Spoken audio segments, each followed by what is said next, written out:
अस्सलाम वालेकुम। आप देख रहे हैं मेरा YouTube channel learning of Islam. आज हम याजूज मजूज की दीवार और मुल्क इसराइल का आपस में क्या ताल्लुक है इसके बारे में बात करेंगे। मुहक्किकीन ने इंकशाफ करते हुए दुनिया भर को आगाह किया कि याजूज मजूज इसराइल के एक इलाके से निकलेंगे, जिसके बाद इसराइली कौम इसकी तैयारियां करने लगे। क्या वाकई इसराइल ने याजूज मजूज की दीवार ढूंढ ली है? इंतहाई अहम मालूमात फराहम करने जा रहे हैं, लिहाजा वीडियो को शुरू से लेकर आखिर तक जरूर देखिएगा। और अगर आप चैनल पर नए हैं तो इसे सब्सक्राइब भी कर लीजिएगा।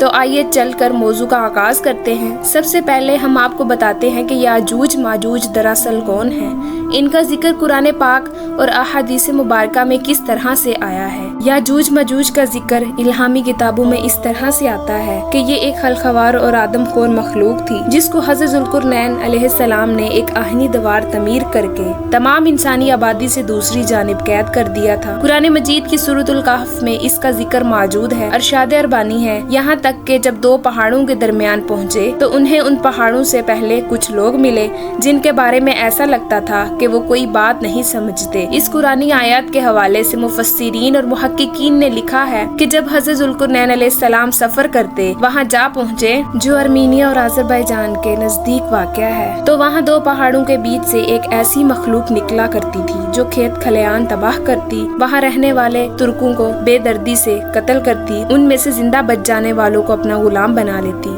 वहाँ के बादशाहों ने इस अजाब से बचने के लिए हज़रत ज़ुल्कुरनैन अलैहिस्सलाम से दरख्वास्त की कि वो किसी तरह से इनकी जान इस दरिंदा सिर्फ मखलूक से बचा ले। तब बहुत ही गौर फिक्र के बाद ये तय किया गया कि इस खून खवार मखलूक और इंसानी आबादी के दरमियान कोई रुकावट खड़ी कर दी जाए जिसे वो किसी भी सूरत अबूर ना कर सके। ये वहशी लोग याजूज माजूज ही थे। कुरान पाक में इसका जिक्र कुछ यूं भी आता है, उन्होंने कहा, ए ज़ुल्कुरनैन, याजूज माजूज इस जमीन में फसाद फैलाने वाले लोग हैं, तो क्या हम आपको कुछ माल की पेशकश कर सकते हैं जिसके बदले आप हमारे और इनके दरमियान कोई दीवार बना दें। ये सुनकर हज़रत ज़ुल्कुरनैन अलैहिस्सलाम ने कहा, अल्लाह ने जो मुझे इक़्तिदार अता फरमाया है मेरे लिए वही काफी है। तुम सब लोग हाथ और पाँव से काम लेते हुए मेरी मदद करो ताकि मैं तुम्हारे और इनके दरमियान एक मजबूत दीवार खड़ी कर सकूं। फिर हज़रत ज़ुल्कुरनैन अलैहिस्सलाम ने लोहे के बड़े बड़े टुकड़े दोनों पहाड़ों के दरमियान खड़े कर दिए और लोगों से कहा, इनको धकाओ।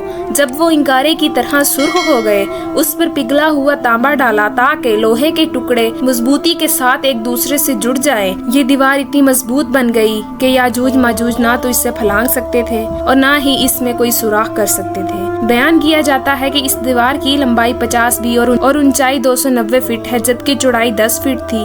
कुछ मुखिरीन दीवार चीन को याजूज मजूज की दीवार करार देते हैं, मगर ये बिल्कुल भी दुरुस्त नहीं, क्योंकि दीवार चीन मशरिक की जानिब वाक़या है और ये दीवार सीमेंट और ईंटों से तामीर की गई है, जिसे मंगोलों ने कई मरतबा अबूर भी किया है। जबकि याजूज माजूज की दीवार शमाल की जानिब से है, जो फकत अल्लाह के हुक्म से ही गिर सकती है। तो कुछ मुहक्किकीन के मुताबिक हज़रत ज़ुल्कुरनैन अलैहिस्सलाम ने जिन दो पहाड़ों के दरमियान सफर किया वो कहकसीन मोंटेज हैं, जो दो समंदरों यानी बहराए अस्वद और कैस्पियन नामी समंदर के दरमियान फैले हुए हैं। इस पहाड़ी सिलसिले में एक जगह बहुत ही बुलंद तरीन पहाड़ है, जिनके दरमियान वो वाहिद रास्ता है जहां से गुजरा जा सकता है, मगर ये रास्ता अब मुकम्मल तौर पर बर्फ से ढक चुका है। इसके अंदर लोहा और तांबा भी मौजूद है। मुहक्किकीन कहते हैं कि यही हज़रत ज़ुल्कुरनैन अलैहिस्सलाम की दीवार है जिसके पीछे याजूज माजूज कैद हैं।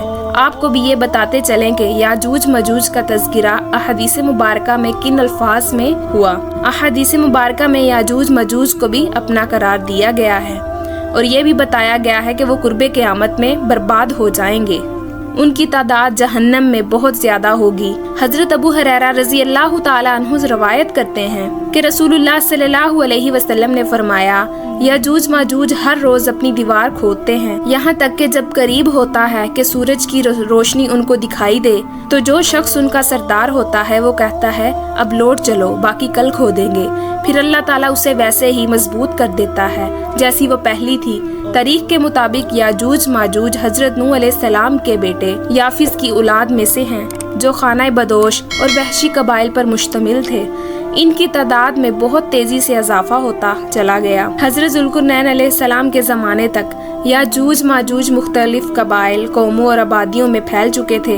इन्होंने हर जगह खूब कत्लो गारत की, हत्ता कि हजरत ज़ुल्कुरनैन अलैहिस्सलाम के हाथों कैद हो गए। कुर्बे क़यामत कामयाब हो जाएंगे کیونکہ وہ بے دہانی میں انشاءاللہ بولیں گے اور انہی الفاظ کی برکت سے دیوار گر جائے گی، مگر وہ حق کا راستہ اختیار نہیں کریں گے۔ دیوار گرنے کے بعد وہ شور مچاتے ہوئے انسانی آبادیوں میں داخل ہو جائیں گے اور بدترین فساد برپا کریں گے۔ وہ بستیوں کو اجاڑ دیں گے اور ہر جگہ شرف پھیلا دیں گے۔ جب ان کا بھینسی گروہ سے گزرے گا تو وہ صحیح مسلم کی ایک حدیث شریف کے مطابق وہ اس جھیل کا سارا پانی پی جائیں گے۔ جب کوئی دوسرا گروہ وہاں سے گزرے گا تو یہی سمجھے گا یہاں تو جیسے کبھی پانی ہوتا ہی نہیں تھا۔ اب آپ کو بتاتے چلیں کہ تبریہ جھیل اسرائیل میں تازہ پانی کی سب سے بڑی جھیل ہے۔ اس کا ذکر توریت اور انجیل میں بھی آیا ہے۔ حضرت عیسیٰ علیہ السلام نے اپنی زندگی کا بڑا حصہ اسی جھیل کے ساحل پر گزارا۔ اب یہ جان کر بھی حیران ہوں گے کہ حال ہی میں چند یہودی سائنسدانوں نے یہ دعویٰ کیا کہ یاجوج ماجوج اسرائیل سے نکلیں گے، اور ان کے مطابق وہ کسی پہاڑ یا دیوار کے پیچھے قید نہیں بلکہ زیر زمین موجود ہیں، اور ایک دن اچانک اسرائیل کے ایک پہاڑی علاقے سے نمودار ہوں گے اور دنیا بھر میں پھیل جائیں گے کہ یاجوج ماجوج خروج کے بعد جھیل تبریہ سے قتل و غارت کرتے ہوئے یہ اعلان کرتے جائیں گے کہ زمین پر ان کا قبضہ ہو چکا ہے۔ وہ سب کو اپنی اطاعت کرنے کا حکم جاری کریں گے۔ وہ بدبخت یہ اعلان بھی کریں گے کہ زمین پر حکومت قائم کرنے کے بعد اب وہ آسمانوں پر اپنی حکومت قائم کریں گے، اور یہ کہہ کر آسمان کی طرف ایک تیر پھینکیں گے جو خون آلودہ ہو کر واپس آئے گا۔ اس وقت حضرت عیسیٰ علیہ السلام کا نزول ہو چکا ہوگا۔ وہ تمام مسلمانوں کو لے کر کوہ طور کی طرف محفوظ مقام پر لے جائیں گے۔ وہاں پہنچ کر حضرت عیسیٰ علیہ السلام اور تمام مسلمان مل کر اللہ سے دعا کریں گے، اے اللہ ان ظالموں کی گردنوں میں ایسا کیڑا پیدا فرما جو ان کی ہلاکت اور بربادی کا باعث بن جائے۔ اللہ تعالیٰ یہ دعا قبول فرما لیں گے اور یاجوج ماجوج کی گردنوں میں ایسا کیڑا پیدا ہوگا جو ان سب کو ہلاک کر ڈالے گا۔ پوری زمین ان کی لاشوں سے بھر جائے گی۔ دنیا کے کوس خور جانور اور پرندے ان کے گوشت کو کھا کر موٹے تازے ہو جائیں گے۔ پھر اللہ تعالیٰ بارش برسا کر زمین کو ان کی نحوست سے پاک کر دے گا۔ یاجوج ماجوج کے نکلنے کا وقت حضرت امام مہدی علیہ السلام کے ظہور اور پھر خروج دجال کے بعد ہوگا، جبکہ اس وقت حضرت عیسیٰ علیہ السلام دجال کو قتل کر چکے ہوں گے۔ ان کے نکلنے کی ایک علامت جھیل تبریہ کے پانی کا تیزی سے کم ہونا ہے۔ بیان کیا جاتا ہے، یہ بات بھی خاصی دلچسپ ہے کہ مغربی دنیا جو خود کو سیکولر ہونے کا دعویٰ کرتی تھی، وہ بھی مختلف زمانوں میں مختلف طریقوں سے یاجوج ماجوج کو بیان کرتی آئی ہے۔ جب فرانس کے نپولین نے بہت سے ملک فتح کیے تو مغرب کے عیسائی راہبوں نے فرانسیوں کو یاجوج ماجوج کہا۔ اسی طرح جب منگولوں نے پوری دنیا میں دہلکہ مچایا اور بڑے پیمانے پر تباہی پھیلائی تو اس وقت کے راہبوں نے اور بادیوں نے انہیں یاجوج ماجوج سے تشبیہ دی۔ اسی طرح آج بھی کچھ عیسائی پادری چین کو یاجوج ماجوج سمجھتے ہیں۔ یہ سب ان کے اندازے ہیں، حقیقت وہی ہے جو قرآن و حدیث میں بیان ہوئی۔ یاجوج ماجوج قیامت کی نشانیوں میں سے ایک نشانی ہے۔ وہ قیامت کے قریب ہی ظاہر ہوں گے۔ ان کا انجام بہت بھیانک ہوگا۔ یقیناً اللہ کی تدابیر کے سامنے کوئی حربہ کامیاب نہیں ہو سکتا۔ دعا ہے کہ اللہ تعالیٰ ہمیں ہر فتنے سے محفوظ رکھے، آمین ثم آمین۔ ویڈیو کیسی لگی کمنٹ ضرور کیجیے گا۔ آج کی ویڈیو میں بس اتنا ہی۔ اگلی ویڈیو تک کے لیے اللہ نگہبان۔